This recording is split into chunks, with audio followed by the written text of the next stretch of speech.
We all know the feeling when a drawing turns out, well, disappointing. We had a certain idea in our head of how we hoped it would look, and it's clearly not that. What do we do at that point? It's very easy to just want to get it out of our sight. If we can't exactly bring ourselves to throw it in the bin, well, we put it in the pile of drawings that are, well, disappointing, and we try and forget about them. But if we do this, or worse, if we sit around feeling that we're no good, we're wasting our time, why are we bothering with this? We clearly have no talent. If we let a drawing not turn out, become something that condemns us in some way, then we're losing an incredibly valuable opportunity to benefit in our drawing progress.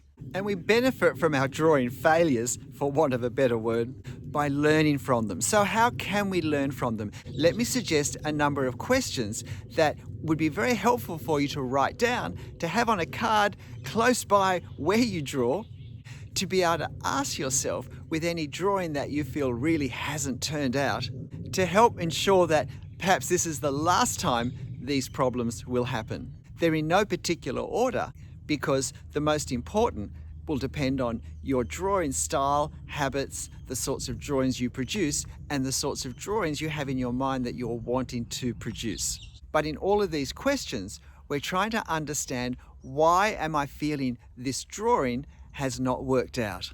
These questions are tools to help me pinpoint exactly. And of course, the reason may not be one simple one. There may be a number of factors that have worked together to produce the result that I'm not happy with. The first one is quite straightforward. Was my subject simply too hard for me? Are there too many new things or simply too hard things that I have to make work all at once for this drawing to have a chance to work out? Sometimes our enthusiasm carries us away unhelpfully. There was just too much to do all at once that we weren't experienced in doing. And of course, the answer to that is, I need to dial back the subject difficulty. The next one is one you may not really have considered, but is my drawing size too large?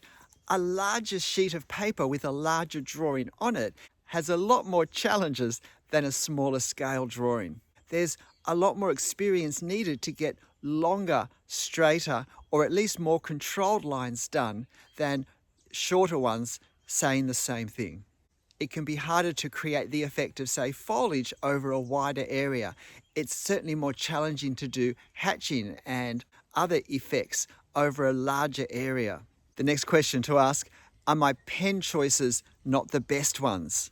What thickness pen have I used for this drawing? Because the size of the pen, the thickness of the pen, in relation to the size of our overall drawing and the amount of detail we want to put in it, is very important for the overall effect.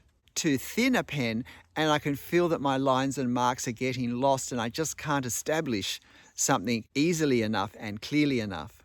Too thick, and I can end up with a blobby mess where we can't end up seeing the subject for the ink, so to speak. If this is the problem, then the habit I have of starting every drawing on a scrap of paper where I do a few exploratory marks to see what sort of technique, what sort of marks will I use to create certain effects, is also a time where I'm drawing those things actual size that I plan to use in my drawing, and so I can check whether my pen width is a good one or not. I often end up changing the pen I initially thought I was going to use for certain parts of the drawing.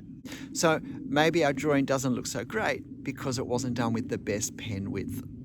Is there a technical issue with my drawing?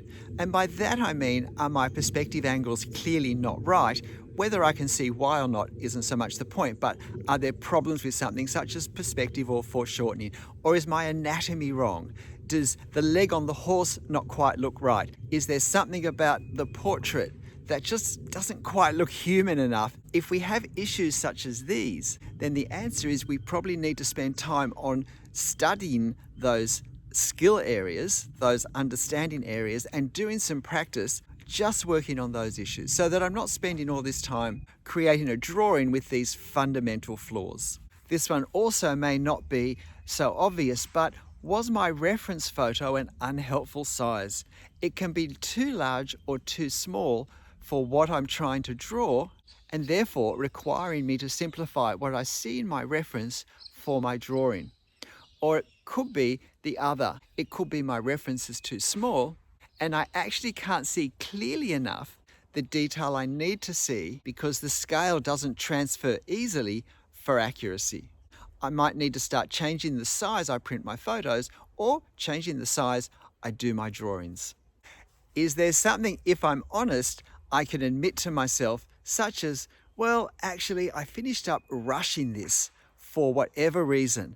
Either it took longer than I thought, it was harder than I thought, I didn't have as much time as I thought, it was slower than I thought to draw at the start. But if in all honesty, asking this question and getting that answer is true, then I either need to learn to give myself more time or to choose simpler subjects.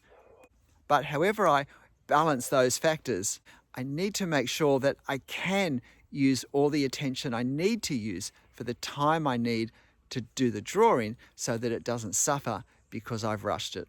Again, this next question may require a bit of honesty, but when I look at my photo, is it clear to me that I simply hadn't seen in the reference when I was drawing things that I see now when I'm trying to work out why doesn't it look right? Because these answers to these questions tell me that I haven't observed my reference carefully enough. And it's not to do with how much time I've spent looking, but rather it's have I observed all the details, all the points in my reference that I need to have seen to have a chance to capture it accurately on my paper.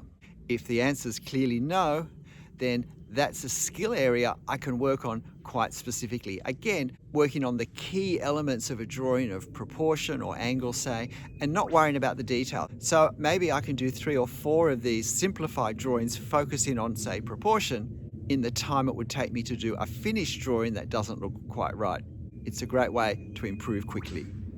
We probably need to ask this next question as close as possible to having finished our drawing while we can still remember our drawing process, but that's to ask ourselves, is there a difference between the marks, the lines I've made in the first half of my drawing time, say, to the second half? Is one lot more accurate than the other? If my starting point, if my first half of the drawing ends up working better, being more effective than the second part, then possibly I end up getting impatient or feel rushed or just start to lose interest over that time period. So maybe I need to do drawings that I can complete in a shorter period. If I find that the lines, the marks I make in the second half of the drawing work better than the first half, then I probably haven't been ready to start drawing when I do. Maybe I need to spend a few minutes warming up my mark making, my line drawing. Maybe I need to spend longer observing things at the start, because accuracy requires more observation at the start, in my experience, than say in the second half of the drawing. I said in no particular order, but I think in some ways this is one of the most important ways we can use the drawings that we're not happy with to improve, and that's to redraw them now, having asked these questions, having reflected on the answers, to redraw the same drawing, but now having the chance to put into practice whatever we've discovered about our process that perhaps we could improve on. And hopefully at the end of this second go, get a result that encourages us rather than discourages us. In fact, I'm about to go up into the house now and redo a drawing yesterday that I did for a video that I was unhappy with, but confident that I've now got the focus of why I'm unhappy with it. And I know that this next drawing won't have that problem. G'day, I'm Stephen Travers. Look, if this was helpful, please hit the like button. Drawing can be a roller coaster experience. We certainly can have highs and lows, but even our lows we can turn into the next high if we use them rather than let them make us feel bad in some way. These really are all ways we can critique our drawing. But whatever we've done, however we feel about it, let's make sure we still have fun. I'll see you next time. Bye.